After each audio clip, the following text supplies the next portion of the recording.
नमस्कार। आज मैं आपके सामने समकालीन हिंदी कविता इस विषय पर चर्चा करूंगा।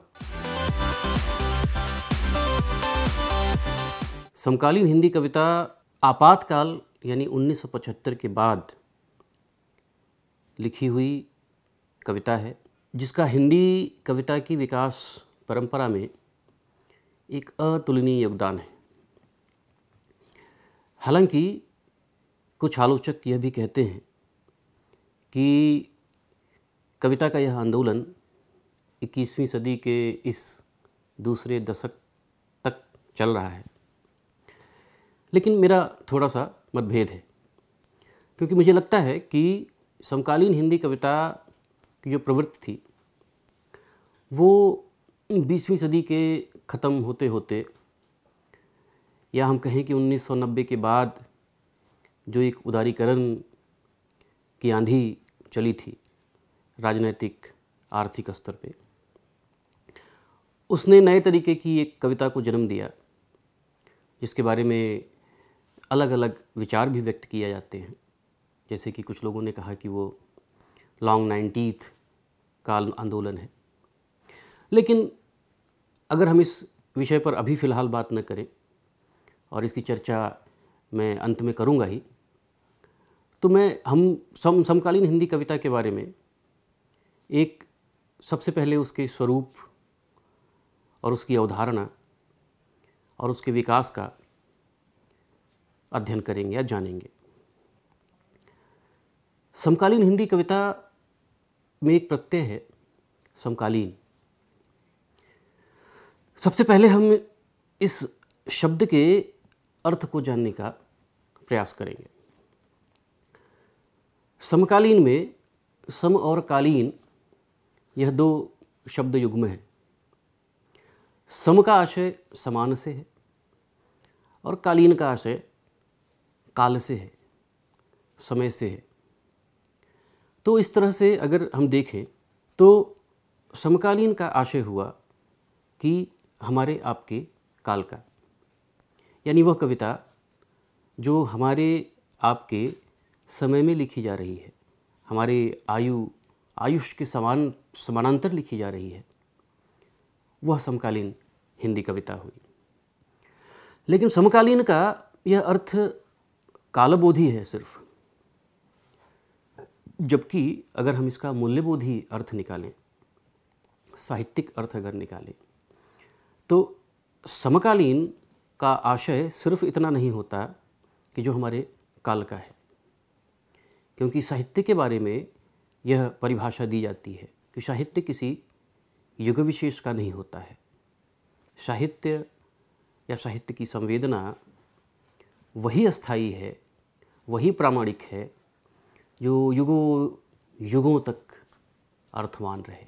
जैसा कि गोस्वामी तुलसीदास ने लिखा है रामचरितमानस में कि तैसे ही सुकवि कवित बुध कहीं और उपजहि अनत अनत छविल है, कि ये कविता जो है, जो कवि लिखता है अपनी बुद्धि और चेतना और भाव चेतना के आधार पे, वो पैदा तो किसी युग में होती है, लेकिन छवि, उसका अर्थ युगों युगों तक व्याप्त रहता है। समकालीन शब्द के इस प्रवृत्तिबोधी मूल्यबोधी अवधारणा को अगर हम आत्मसात करें, तो इस दृष्टि से अगर हम देखेंगे तो समकालीन का आशय हुआ कि जो प्रवृत्तियाँ, जो भाव, जो संवेदनाएं हमारे युग में भी हैं, अभी भी व्याप्त हैं। जरूरी नहीं कि वो हमारे समय की हो, यह जरूरी नहीं कि वह संवेदना, वह विचार, वह भाव, वह प्रवृत्ति हमारे युग की हो सकता है कि वह बहुत पहले की हो। उदाहरण के लिए अगर देखें हम, तो मान लीजिए जैसे कबीर है। कबीर की सांप्रदायिक सौहार्द के लिए लिखी गई जो कविताएं हैं, काकर पाथर जोड़ के मस्जिद लियो चुनाए और ताचड़ मुल्ला बाग दे बहरा बया खुदाए, अरे इन दूनों राह न पाई, हिंदुवन की हिंदुआई देखी तुर्कन की तुर्काई। यह जो सांप्रदायिक एक सद्भाव हिंदू मुस्लिम के बीच का है, इसकी अनिवार्यता आज भी है। यह आज भी हमारे समाज का एक समकालीन भाव है। ऐसे में प्रवृत्ति के आधार पर, मूल्य के आधार पर कबीर भी हमारे समकालीन होते हैं, तुलसी भी हमारे समकालीन होते हैं, या हर वो कवि जो बड़ा है, जो सार्थक है, वो हमारे समकाल का होता है। समकालीन हिंदी कविता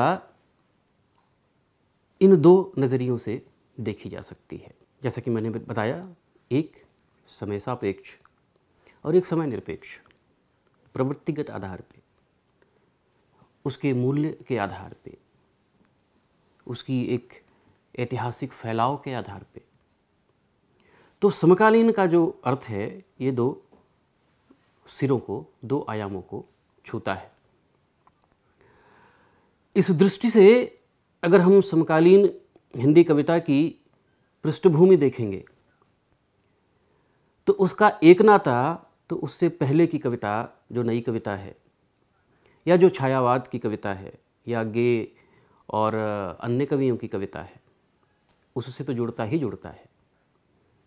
समकालीन हिंदी कविता का नाता सुदूर इतिहास में हिंदी कविता की सुदीर्घ विकास परंपरा से भी जुड़ता है।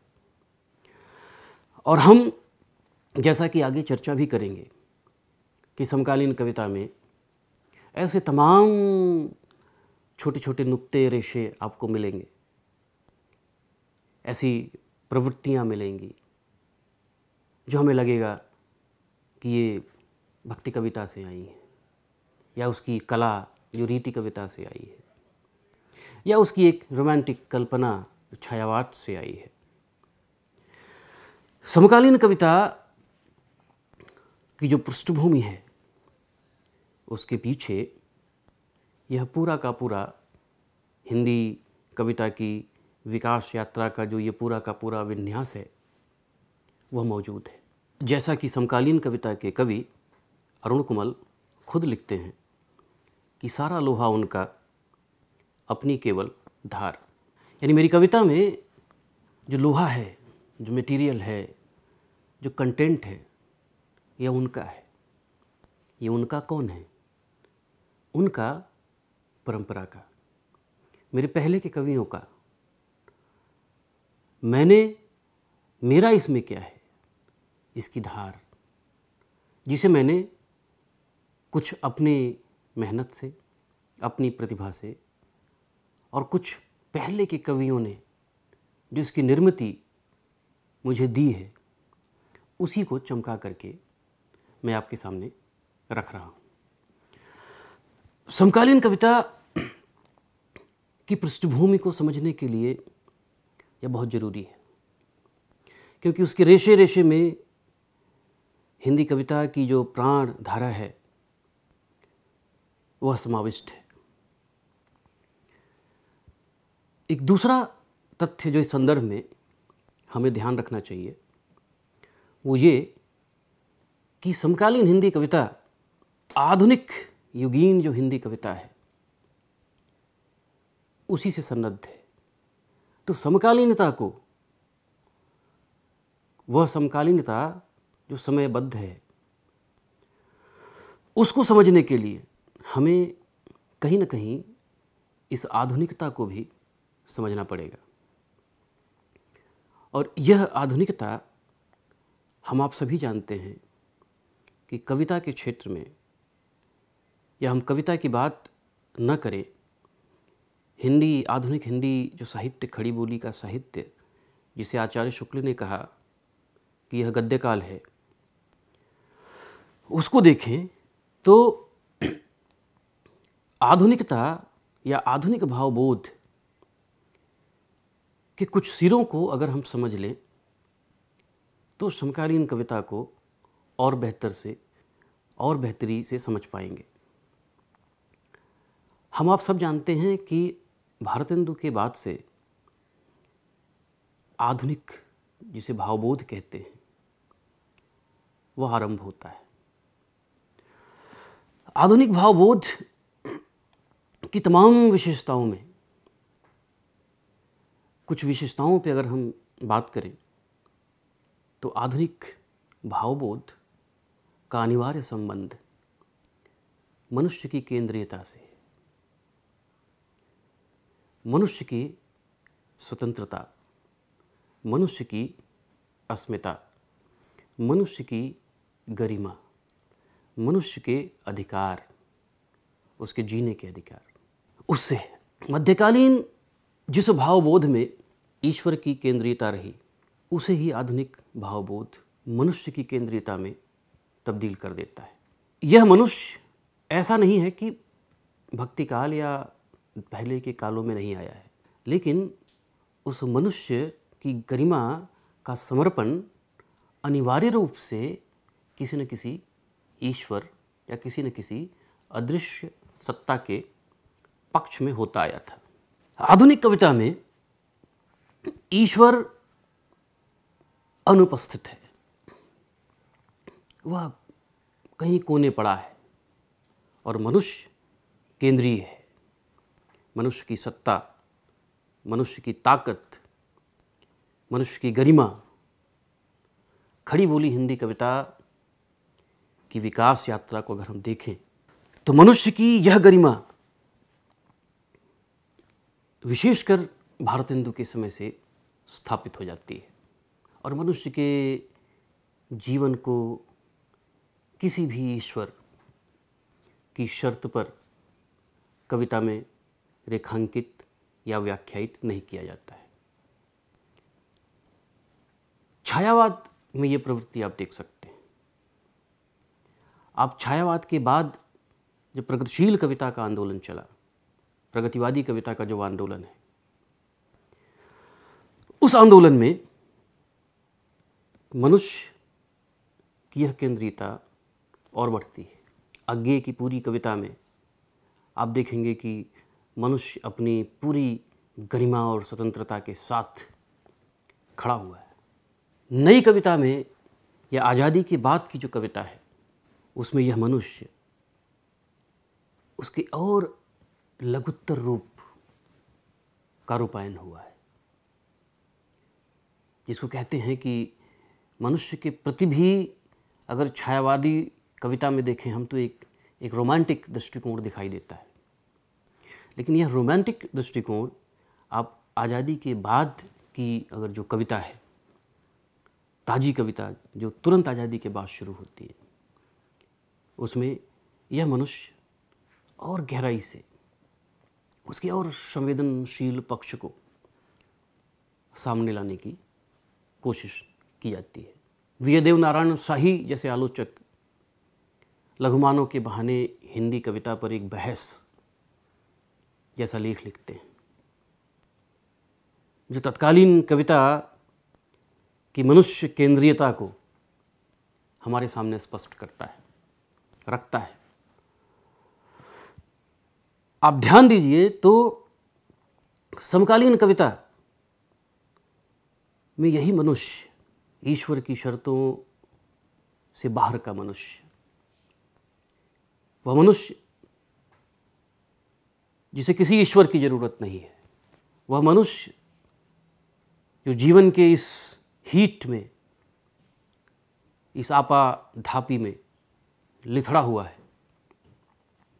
वह मनुष्य खड़ी बोली हिंदी कविता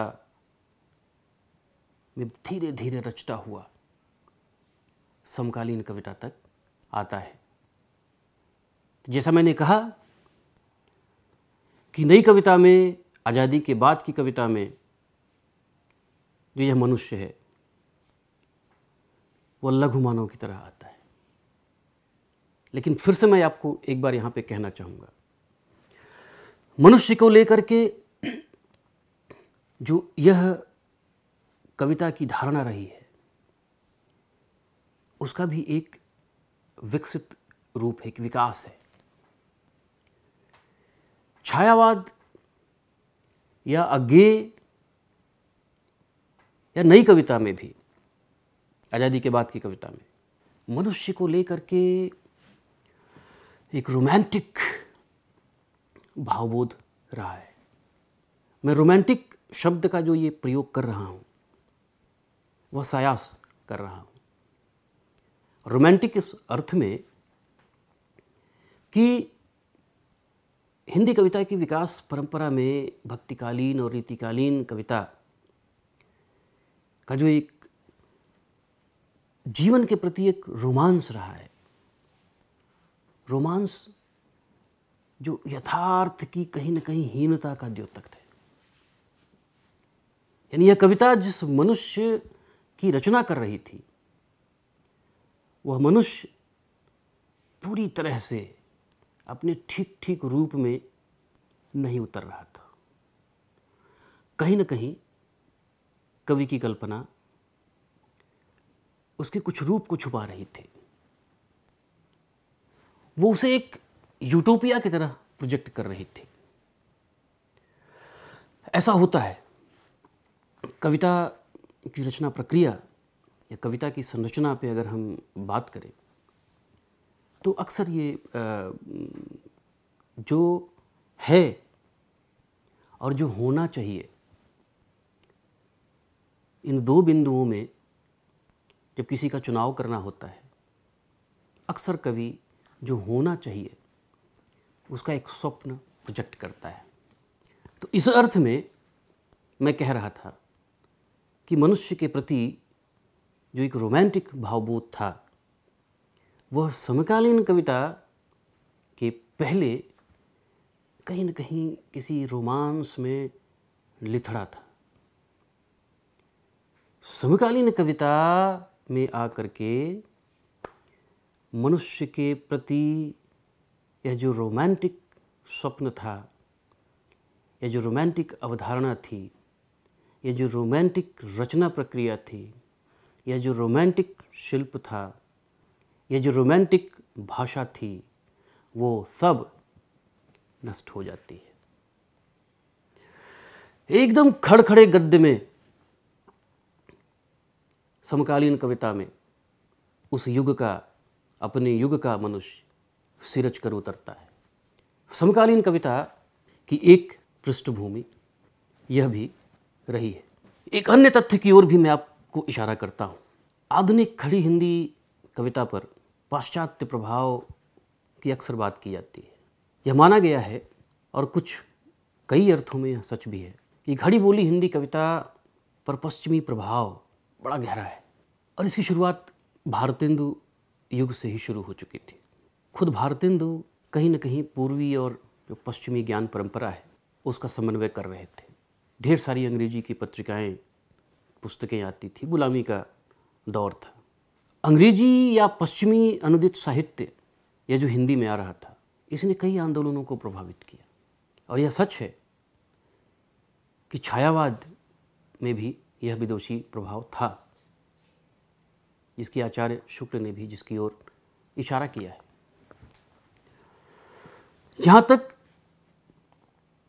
कि कई आलोचकों ने हिंदी के महान कवियों की ऐसी कविताओं को उदाहरण के रूप में भी पेश किया है जिन्होंने पश्चिमी कविता की लगभग हूबहू नकल कर ली। यानी ये इस स्तर तक भी पश्चिम का यह प्रभाव था। लेकिन ऐसे कुछ अपवादों को अगर हम छोड़ दें तो इसे मानने में कोई अत्युक्ति नहीं है कि हिंदी कविता पर ये पश्चिमी प्रभाव पड़ा। न केवल उसके कंटेंट के स्तर पे, वस्तु के लेवल पर, विषय वस्तु के लेवल पर, अपितु भाषा भी कहीं न कहीं उसी विन्यास में रचने की कोशिश की जाती रही। गद्य की आधुनिक लय जो हम देखते हैं इस पे छाप है, क्योंकि पहले हमारे यहाँ इस तरह की परंपरा नहीं थी और इसको नकारात्मक रूप में मैं नहीं ले रहा हूँ, न लेना चाहिए। पश्चिम का वह प्रभाव जो विदेशी अवधारणा, विदेशी विचार पद्धति, विदेशी दर्शन के आधार पर हिंदी कविता में आया, उसको हमें देखना चाहिए। छायावाद से लेकर के प्रगतिवाद, प्रयोगवाद, यहाँ तक कि नई कविता तक में विदेशी कवियों, कविताओं और ढेर सारे जो प्रवृत्तियाँ थीं अंग्रेजी की, फ्रेंच की,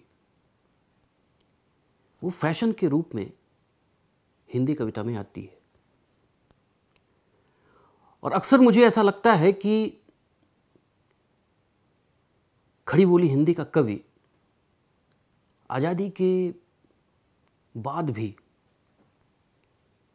अपने स्वत्व को, अपने निजत्व को, अपनी एक समृद्ध कविता की परंपरा को जो वाल्मीकि से चली आ रही, उसको आत्मसात नहीं कर पाया है।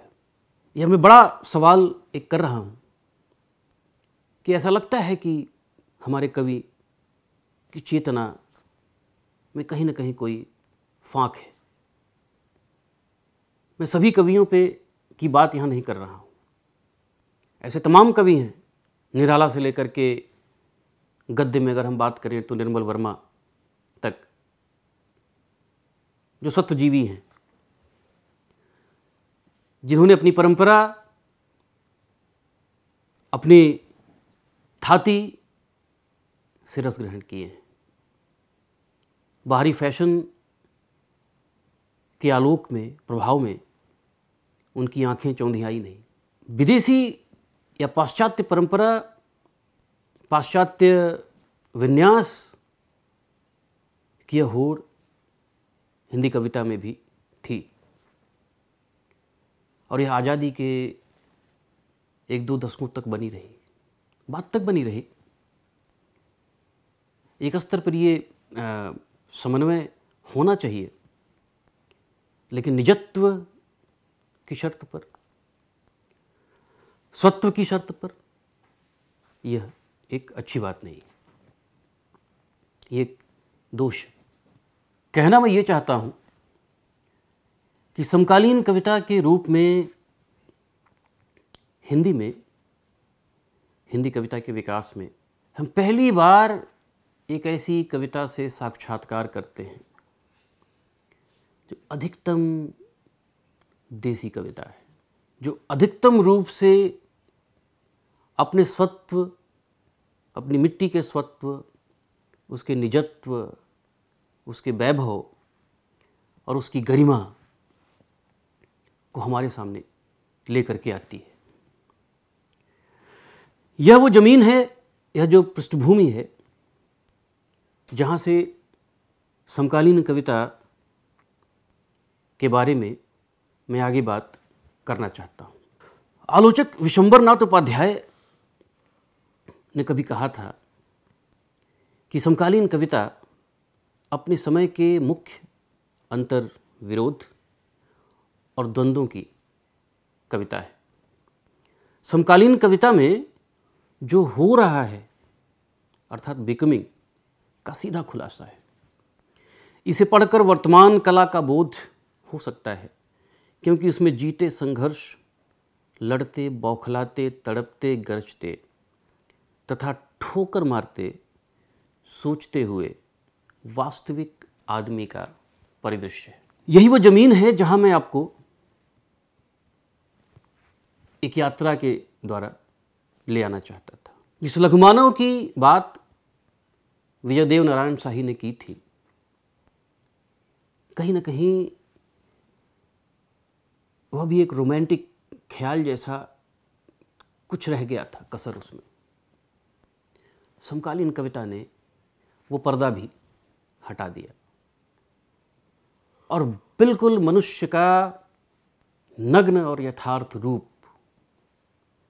बिना किसी विचारधारा, बिना किसी सिद्धांत, बिना किसी पूर्वाग्रह के हमारे सामने